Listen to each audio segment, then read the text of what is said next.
Friends, मैं teacher Sangeeta Singh और आज हम पढ़ने वाले हैं कक्षा 10वीं विषय हिंदी का पाठ 6.2 एक था पेड़ एक था अठूट, जिनके लेखक हैं कन्हैया लाल मिश्र प्रभाकर जी। आज हम कुछ महत्वपूर्ण वस्तुनिष्ठ प्रश्न और साथ ही पाठ से के कुछ प्रश्नों को हल करेंगे जो कि बोर्ड परीक्षा में पूछे जाते हैं। तो चलिए शुरुआत करते हैं वस्तुनिष्ठ प्रश्न के साथ में। तो पहला वस्तुनिष्ठ प्रश्न है जो कि बार बार क्या किया जा चुका है और बोर्ड परीक्षा में पूछा जा चुका है।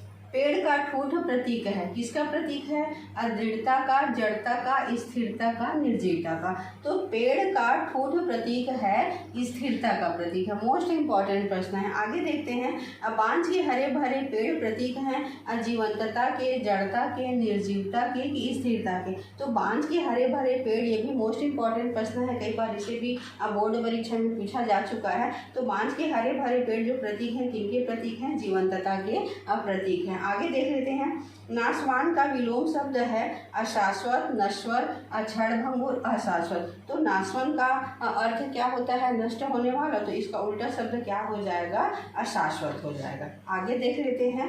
अविभक्ति युक्त द्विरूपी शब्द है लेटे लेटे, पूरा का पूरा, हरे भरे, हिलना डुलना। तो विभक्ति युक्त द्विरूपी शब्द है पूरा का पूरा। पांचवा है अविकारी शब्द है यदि, पास, देह, उलझन। तो अविकारी शब्द है यदि।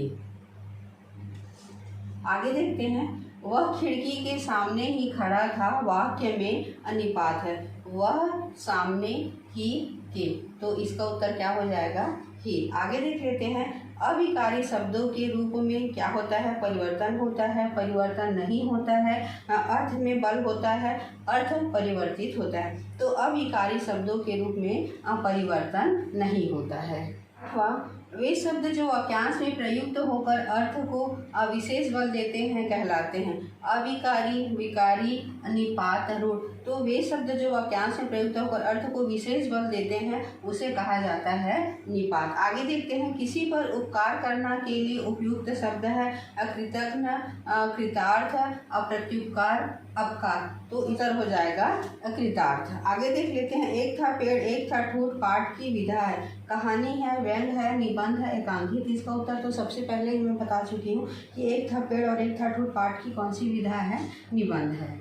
अब देख लेते हैं पाठ से के कुछ महत्वपूर्ण प्रश्नों को, जिसमें सबसे पहला प्रश्न है बांझ के हरे भरे पेड़ के माध्यम से लेखक क्या कहना चाहता है? तो इसका उत्तर हो जाएगा कि बांझ के हरे भरे पेड़ के माध्यम से लेखक क्या कहना चाहता है कि जिसके जीवन में समन्वय नहीं, समझौता नहीं, उसका जीवन न के बराबर है।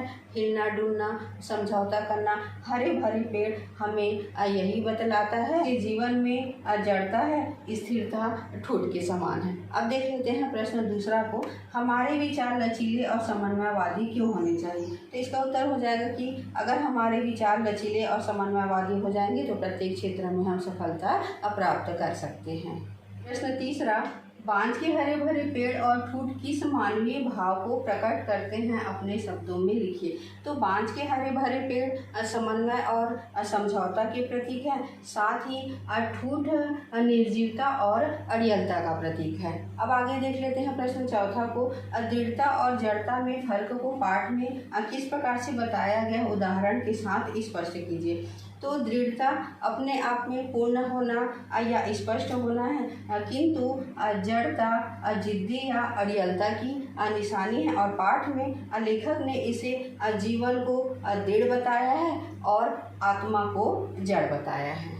प्रश्न पांचवा। एक था पेड़ एक था ठूठ पाठ के शीर्षक की सार्थकता स्पष्ट कीजिए। तो जीवन में जो सामंजस्य स्थापित करते हैं वह पेड़ के समान होते हैं, जो जिद्दी और अड़ियल होते हैं वह ठूठ के समान होते हैं। तो पाठ के इस कथानक से शीर्षक की सार्थकता स्पष्ट होती। यह मोस्ट इम्पॉर्टेंट प्रश्न है, कई बार बोर्ड परीक्षा में इस प्रश्न को पूछा जा चुका है। तो आज की वीडियो में हमने देखा कुछ महत्वपूर्ण वस्तुनिष्ठ प्रश्नों को, साथ ही अब पाठ से के कुछ प्रश्नों को देखा है। तो आज आप लोगों को मेरा वीडियो कैसा लगा जरूर बताइएगा। अगर अच्छा लग रहा होगा तो like, comment, share and subscribe कीजिएगा।